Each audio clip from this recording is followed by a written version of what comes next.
السلام علیکم رحمۃ اللہ۔ آپ نے علامہ کے اس شعر متعلق پوچھا، اللہ سے کرے دور تو تعلیم بھی فتنہ۔ جی ہاں، جیسے آپ دیکھتے ہیں آج کل کی یہ جدید انگریزی تعلیم یہ دین سے دور ہی کرنے والی ہے، سوائے اس کے کہ جس پہ اللہ سبحانہ و تعالیٰ کی اپنی رحمت ہو جائے، ورنہ یہ تعلیم کی وجہ دین جہالت ہے اور اللہ سے دور کرنے والی ہے۔ اب لوگ کہیں گے کیسے؟ پٹوار خانے میں کون ہیں؟ اے بی سی پڑھنے والے نا۔ وابڈا میں کون بیٹھے ہیں؟ اے بی سی پڑھنے والے۔ اچھا جی، اسی طرح پولیس میں کون بیٹھا ہے؟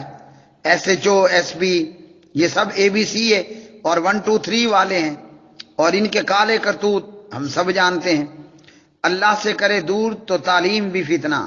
ہاں، یاد یہ بھی ایڈ کر لے کہ وہ مولوی اور وہ لوگ جو لوگوں کا مال حرام طور پر کرتے ہیں، کھا جاتے ہیں، اور وہ مولوی جو لوگوں کی عورتوں کا حلالہ کرتے ہیں، تو وہ بھی علامہ اقبال کے اسی شعر کی زد میں ہیں، اللہ سے کرے دور تو تعلیم بھی فتنہ، املاک بھی اولاد بھی جاگیر بھی فتنہ۔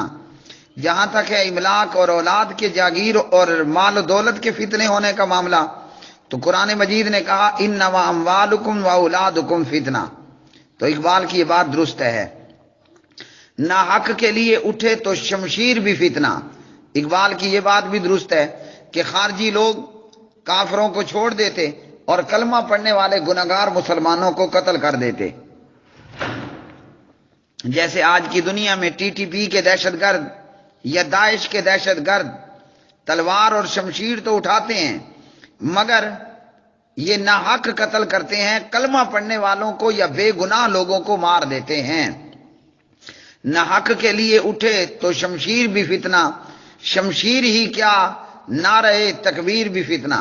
تو یہ خارجی اور تکفیری اور ٹی ٹی پی اور داعش جیسے لوگ مسلمانوں پہ بم پھوڑتے ہیں اور پھوڑتے ہوئے کہتے ہیں اللہ اکبر، تو نعرہ تکبیر تب درست ہے جب مسلمان حربی کافر پہ حملہ کرے اور نعرہ تکبیر لگائے۔